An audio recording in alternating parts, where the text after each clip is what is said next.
Sandile Maseko. I am the managing director for SV Wines, a wine brand that owns Zarion by SV Wines. We were established this year. Our business is 8 months old. We basically in the business of selling wine, creating collaborative spaces, and also giving a voice to other businesses. We love interactions. We love creating events.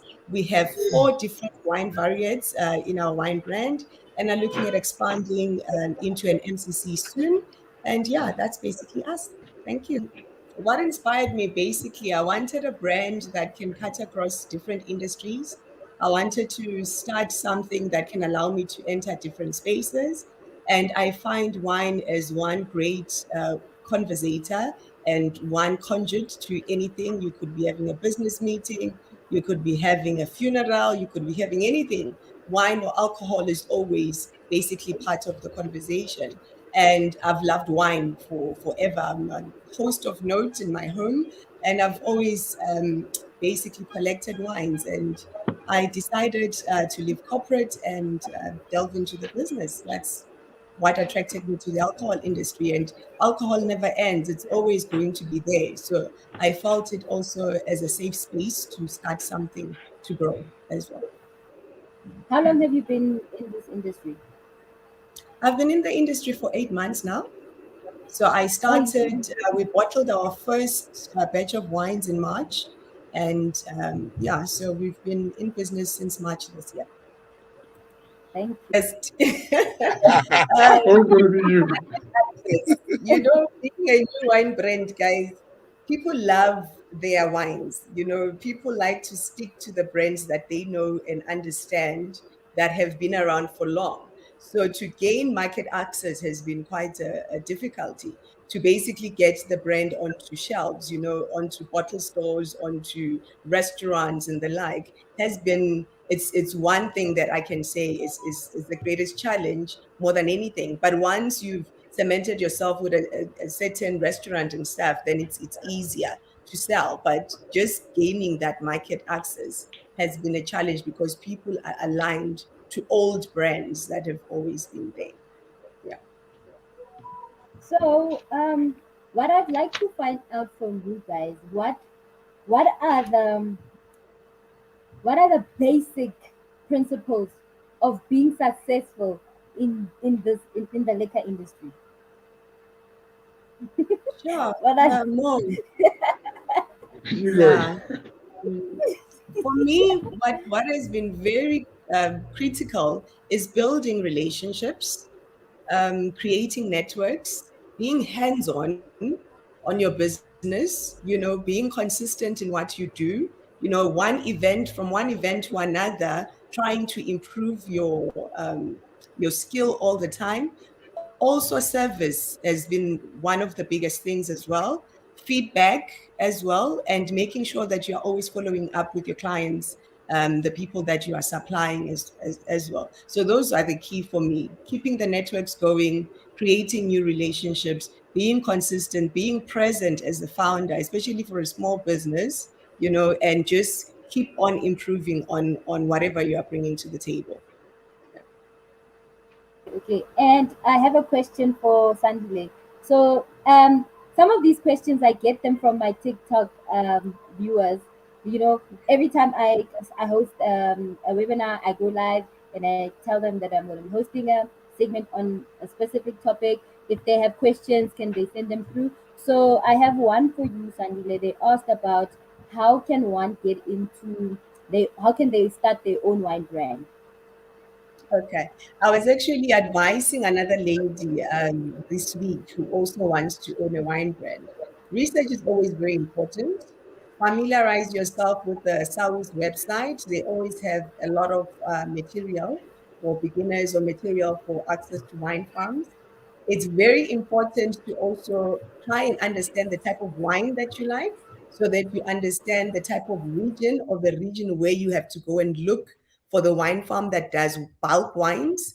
And find out when you are looking for bulk wines, are you looking for bulk wines for you to just put your label on? Or are you looking for a place where you can design your own wine? There are funds for that. Or are you looking to just buy the juice and then bottle your wine and then label it? So there are different ways to own a farm or to own wine. Or are you looking to actually do the whole agriculture thing and do your own grapes and things like that? What I advise for beginners is start with the wines that you understand and you know. Go to that region. Like for an example, you go to the Stellenbosch area or you go to the Robertsons area, and then you research on those who are selling bulk wines. And you do the tastings with the different wine farms up until you find what you like the most. And then you find suppliers who can do your bottling for you.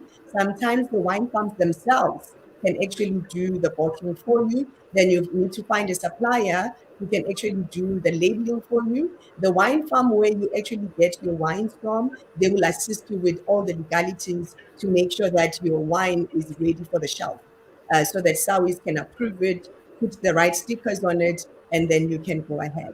But also just understand, why do you want to have a wine brand? Because I think some people just ask the question because they think it looks pretty and it's something nice to have. So you need to just understand what is the concept behind you wanting to own the wine brand, and where are you going to push it, who is your target market, and things like that as well. So yeah, those are just the Thank you. basics in owning So, things. so if you were to give someone a step by step guideline to starting Yeah, the wine brand, where would they start? that's why I said, where would they start is the SAWIS website to look for wine Is it farms.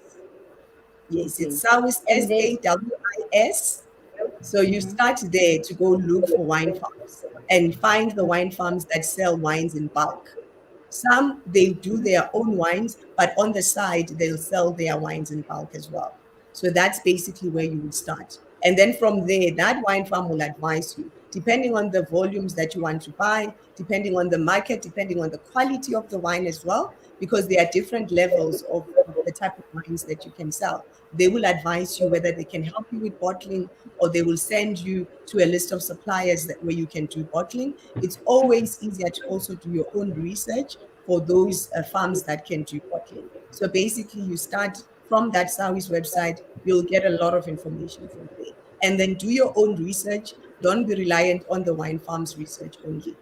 And make sure that you have your funding ready, because everything always needs money as well, because most of the banks will not give you a blank check for alcohol, especially. Only after you have established your business will they be able to look and look at the scalability of your business and then fund you. So for me, at least, because I was coming from corporate, I had a lot of savings. I did everything 100% from pocket. So people must be ready for that. And you must also be ready for the type of volumes that you want, because some wine farms will tell you, if you're not taking 10,000 liters and above, we cannot work with you. So you'll need to find the right type of farms that can assist you. So SAWI's website has a list of all the wine farms in the country. You look at them, you look at the contact details, and you can start making phone calls from there into the business. I've recently, Yeah. only now, started to look for government avenues to see what is Mhm. it can I do with government. I've identified your tourism agencies as a place to go to. I've identified the DTI as also a place to go to. However, I haven't knocked yet at a door to see how far I will go. Luckily enough, I've been in government for many years before I went into business. So I know exactly how to knock on those doors. But I don't know as yet how do they give support. I know the University of Cape Town, in terms of wine, they have established a new transformation branch that focuses on Black women in the wine industry, and Blacks in general in the wine industry. And I've also identified that as a route of entry into the industry, because the wine industry is very white as well. So that Yeah. has been the one thing that I know that Yeah. government has tried to do, to bring on that institution through the University of Cape Town to see how they can assist us. So for now, I wouldn't say I've received any assistance or anything from any institution, but I've identified institutions that I can potentially work with. Yeah. Yeah. And I would like to Yeah, add also, yeah. on what, like you said, Yes. in terms of putting in institutions later. It's very important that when you start your businesses, you start and you structure it and you build it and you understand it before you bring in any other institutions. Because I truly believe when you add other people early on into your business without you having created a clear foundation, you can even confuse your growth path for your own business because there are so many opinions already in it, or so many people with their own requirement into your business, So yeah, the drive and passion must come just from you, and you need to Yeah. mark up before you bring in other, additional funding, Yeah. institutional growth plans, and whatnot. That's what I would advise as well. Think also what the liquor board needs to consider is the size of the business. Because your liquor license is the same, whether you are a macro or you are a spaza shop, it's the It's the same same. across the board. And so there's no actually entry for SMMEs or startups to actually be given leverage by the liquor boards as well. So I think that's another thing we need to start talking to government about, to reconsider how it's done for SMMEs. With the wine industry during 2020, we did very well on exports. We actually did better than other years in terms of the wine industry. And I know we are rated in the world as one of the heaviest drinkers. Our country, we have people abapuza kakhulu. But when it comes to turnover, I am not sure. And maybe the two gentlemen, the numbers are very high, and Okay. they with the wines, because people always like to own these wine brands and stuff for pricing of your wines. I'll give you an example with this bottle. This cap, this thing alone, it's a price, right? This alone, the label is a cost. There's a design cost to go into this. As a cost for putting it on the bottle. There's a cost for licensing. Then there's the bottle itself, this thing, the bottle. It's also a price. Then the liquid inside is the price. We haven't bottled the liquid inside.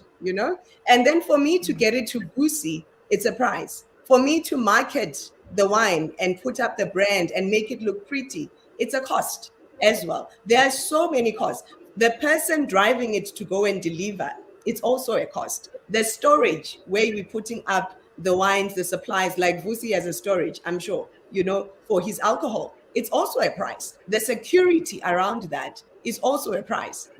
And a person will live in Sandton and wants the same price as a person who lives in Katlehong, and the distances are not the same.